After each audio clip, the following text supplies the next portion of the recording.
Hello बच्चों, आज के इस वीडियो में हम क्लास 12 का जो चैप्टर नंबर 1 है जिसकी हेडिंग है sexual reproduction and flowering plants, इसको हम 5 मिनट में डिस्कस करेंगे। तो चलो स्टार्ट करते हैं। सबसे पहले चैप्टर की जो हेडिंग में जो टर्म दे रखी है वो मैं आपको समझा देती हूँ ताकि चैप्टर आपको ईजिली समझ में आ जाए।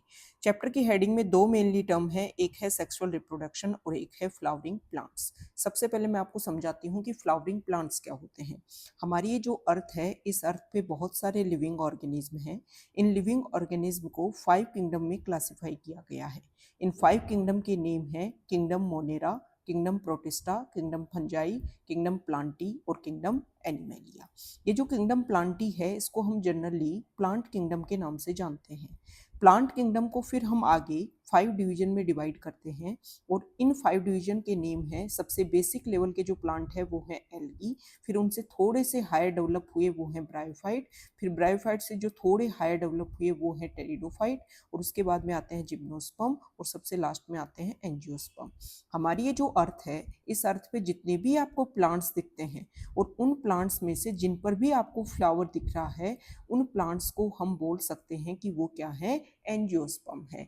मतलब अगर प्लांट पे आपको फ्लावर दिख रहा है तो आप बिना कुछ सोचे समझे उसको एंजियोस्पर्म बोल सकते हो। तो मतलब इस चैप्टर में हमें एंजियोस्पर्म की कहानी समझाई गई है कि एंजियोस्पर्म जो है उनमें सेक्सुअल रिप्रोडक्शन कैसे होता है। अब मैं आपको सेक्सुअल रिप्रोडक्शन टर्म बताती हूँ। सेक्सुअल रिप्रोडक्शन का मतलब ये होता है बेटा कि मेल और फीमेल गैमेट का फॉर्मेशन होगा, फिर इन गैमेट्स का आपस में फ्यूजन होगा जिसको हम फर्टिलाइजेशन या फिर सिनगैमी के नाम से जानते हैं, और उसके बाद में जो फर्स्ट रिजल्ट बनेगा उसको हम जाइगोट बोलेंगे, और फिर जाइगोट आगे डेवलप होकर के एम्ब्रियो का फॉर्मेशन करेगा, और साथ ही साथ में एम्ब्रियो को नरिशमेंट देने के लिए एंडोस्पर्म का फॉर्मेशन होगा, और फिर ये जो एंडोस्पर्म है वो आगे चल करके कोटिलिडन में अपना जो भी न्यूट्रिशन है उनको सेव करेगी। अगर सीड में 2 कोटिलिडन है उनको डाइकोट बोलते हैं, और अगर सीड में 1 कोटिलिडन है उनको मोनोकोट बोलते हैं। क्या समझ में आया? सबसे पहले तो मैंने आपको बता दिया कि एंजियोस्पर्म क्या होते हैं, जिनमें फ्लावर आपको दिखते हैं जिन प्लांट में वो एंजियोस्पर्म होते हैं। फिर मैंने आपको बता दिया कि सेक्सुअल रिप्रोडक्शन क्या होता है।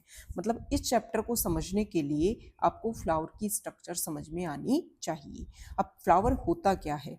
देखो बेटा, जब भी हम एक सीड को शो करते हैं तो उससे 2 पार्ट निकलते हैं। शो करते हैं मतलब हमने एक बीज को उगाया, ऐसे मानो तुम। जैसे ही सोइल में हम उसको परफेक्ट न्यूट्रिशन, वाटर, इन सब की अवेलेबिलिटी कराते हैं तो सीड जो है वो जर्मिनेट होता है, और उससे मेनली 2 पार्ट निकलते हैं। एक पार्ट जिसको हम रेडिकल बोलते हैं, वो उस सीड से जब प्लांट बनेगा उसका रूट सिस्टम बना देगा, और एक पार्ट जो निकलता है उसको हम प्लूम्यूल बोलते हैं। ये प्लूम्यूल जो है वो आने वाले टाइम में इस प्लांट का क्या बनाएगा, shoot system. Shoot system generally होता क्या है, सोइल के ऊपर वाला पार्ट प्लांट का जो होता है उसमें जो जो पार्ट हैं प्लांट के उन सब को मिला करके हम शूट बोलते हैं। मतलब शूट में क्या क्या आ जाएगा, शूट में स्टेम आ जाएगा, शूट में ब्रांच आ जाएगी, शूट में लीफ आ जाएगी। ये जो फ्लावर होता है ये मॉडिफाइड शूट होता है। ठीक है, अगर हम एक फ्लावर की स्ट्रक्चर देखें, आप ऐसे मानो कि एक प्लांट में 2 पार्ट होते हैं, एक तो टिप वाला पार्ट शूट का और एक टिप वाला पार्ट रूट का, जहां पर डिवाइडिंग करने वाली सेल्स होती हैं जिनको मेरिस्टेमेटिक सेल्स बोलते हैं।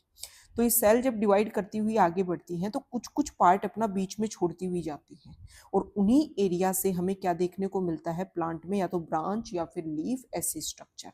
ठीक है, तो ये कहानी जो है, मतलब जो स्टेम होगा उस पर आपको नोड देखने को मिलेगी, और 2 नोड के बीच के एरिया को इंटरनोड बोलते हैं। तो जब प्लांट में फ्लावर बनना होता है तो वहां का जो भी ब्रांच होती है या फिर स्टेम होता है वो मॉडिफाइड हो जाता है। कैसे मॉडिफाइड हो जाता है? मान लो एक स्टेम पर दूर दूर नोड प्रेजेंट है, अगर इसको फ्लावर में कन्वर्ट होना है तो ये एरिया जो है वो इस तरीके से सप्रेस हो जाएगा, मतलब एक तरीके से बल्ज्ड हो जाएगा, फूल जाएगा, ऐसे मान लो तुम तो। और ये जो नोड है ये पास पास आ जाएंगी, और फिर इन नोड से मॉडिफाइड लीव्स निकलेगी, और ये लीव्स जो हैं वो फ्लावर के अलग अलग पार्ट होते हैं। ठीक है, तो एक फ्लावर में क्या क्या होता है, एक फ्लावर की अगर मैं स्ट्रक्चर आपको बना करके दिखाऊं, यहाँ पर देखिए एक फ्लावर जो है उसका इस तरीके से कहानी होगी। एक सेकेंड, ये डायग्राम जो है वो एक आउटर बेसिक आपको समझाएगा कि फ्लावर में होता क्या है। देखो फ्लावर का ये जो बल्ज्ड पार्ट है इसको हम बोलते हैं थैलेमस, ये जो पार्ट है इसको हम बोलते हैं पेडिसल, जो स्टोक होता है फ्लावर का जिससे फ्लावर लगा होता है प्लांट पर। ये फ्लावर का सबसे आउटर मोस्ट वर्ल होता है जिसको हम कैलिक्स बोलते हैं, और इसकी यूनिट जो होती है उसको बोलते हैं सेपल। यूनिट का मतलब ये है कि जितने भी स्ट्रक्चर ऐसी वाली हैं इनको मिलाकर के तो कैलिक्स बोलेंगे और एक इसके पार्ट को बोलेंगे सेपल। फिर ये सेकेंड वर्ल होता है, इसको हम बोलते हैं कोरोला। फ्लावर की जो पंखुड़ी होती है ना उसको कोरोला बोलते हैं, उसकी एक यूनिट होती है उसको बोलते हैं पेटल, मतलब एक स्ट्रक्चर को बोलेंगे पेटल। फिर ये जो थर्ड स्ट्रक्चर है ये मेल रिप्रोडक्टिव पार्ट है, मतलब मेल गैमेट का फॉर्मेशन यहाँ पर होगा। इसको हम पूरे वर्ल को तो बोलते हैं एंडोशियम और एक इसकी यूनिट को बोलते हैं स्टेमन। और फिर लास्ट में ये जो पार्ट है ये फीमेल रिप्रोडक्टिव पार्ट है।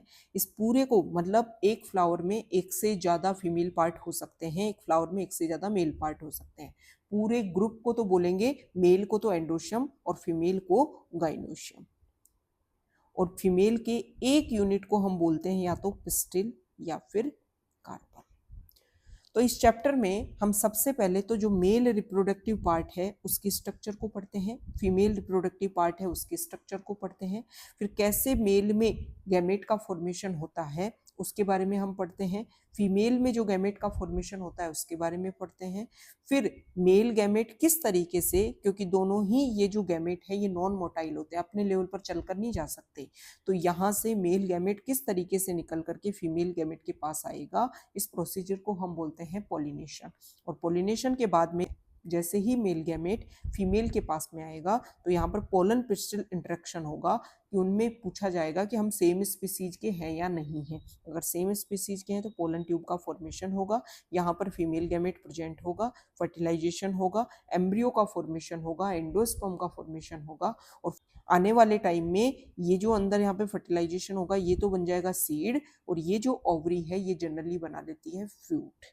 इस तरीके से सेक्सुअल रिप्रोडक्शन के फाइनल रिजल्ट होते हैं सीड और फ्रूट। तो ये चैप्टर में हम इन पॉइंट्स के बारे में पढ़ते हैं।